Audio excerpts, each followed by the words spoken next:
Hi, my name's Cheryl Henshaw. I'm the president and owner of Learn, Design, Apply, a grant consulting and management company.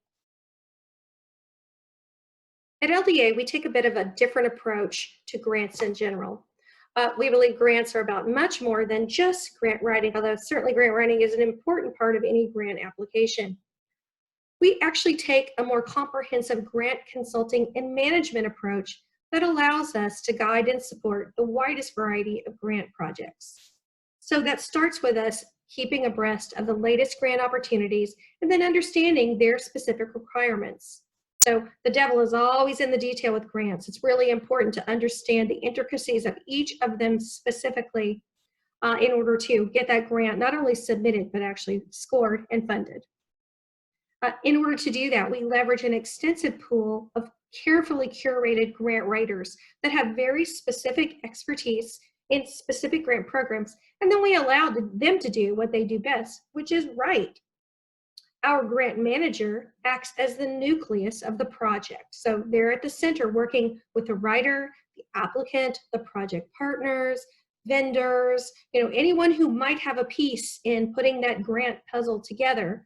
So they keep everyone on track and they ensure all of the requirements are met, all the I's are dotted, T's are crossed, so that when that grant gets submitted, it's reviewed, it's declared eligible, and then is successfully funded. So we believe we have the secret sauce here.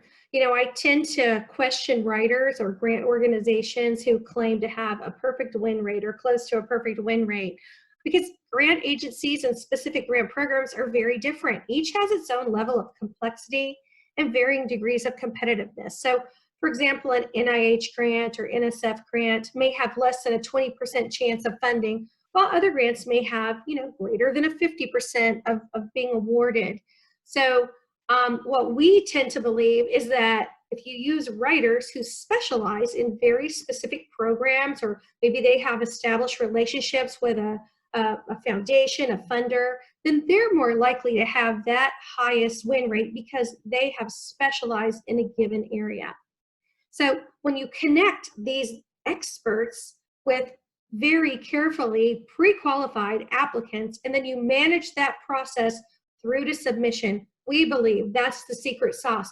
And we fully realize nobody wants to go through the time and effort of putting a grant application together only to find it doesn't fund, right? We're really big fans of winning around here. So grants tend to follow hot topics. These are things when you turn on the TV that you hear repeatedly. For instance, for the last couple of years, it's been about the opioid crisis, or maybe substance abuse disorders, or school safety, always a really hot topic, right? The topic of the day is obviously the pandemic or COVID-19. So grants tend to follow problems, right? In grants, bad equals good, right? The more problems you have, the more prone you are to being funded. They want to throw money at a problem. So some of the topics that are out there at the moment, anything to do with COVID-19, whatever flavor, right? There's probably money for that. That includes distance learning, whether that's at higher education, K to 12, even between corporations or agencies, telehealth.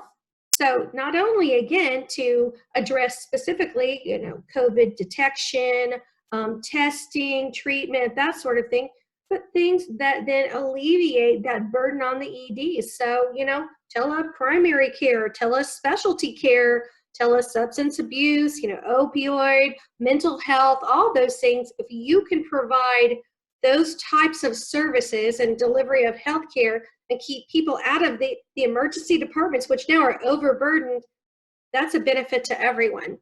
So essentially tele anything, because this interactive communication has become vital in the time when everyone's quarantined. We've had to completely change the way we're doing things. And thank goodness for telecommunications, right? So we have that opportunity. There are grants to fund the cost of those products and services. So again, school safety, there are so many different grant programs to address school safety initiatives. The same goes for public safety. So not only public safety right now by funding things like, masks and disinfectant and things like that, but also to keep you safe when maybe the pandemic wanes a bit and, people return to work or to their communities. How do you make sure people are safe? There's money for that.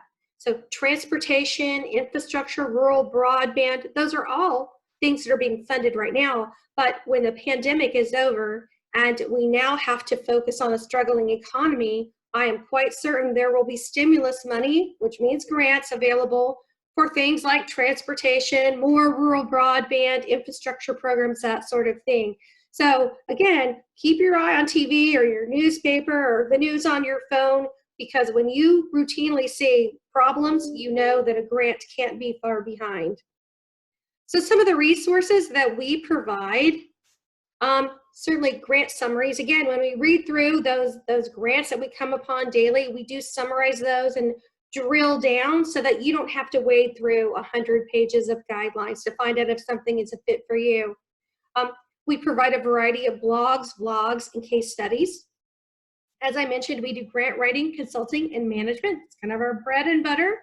We also provide workshops and webinars, frequent funding announcements, so you can stay on top of the grants that are coming out pretty much on a daily basis.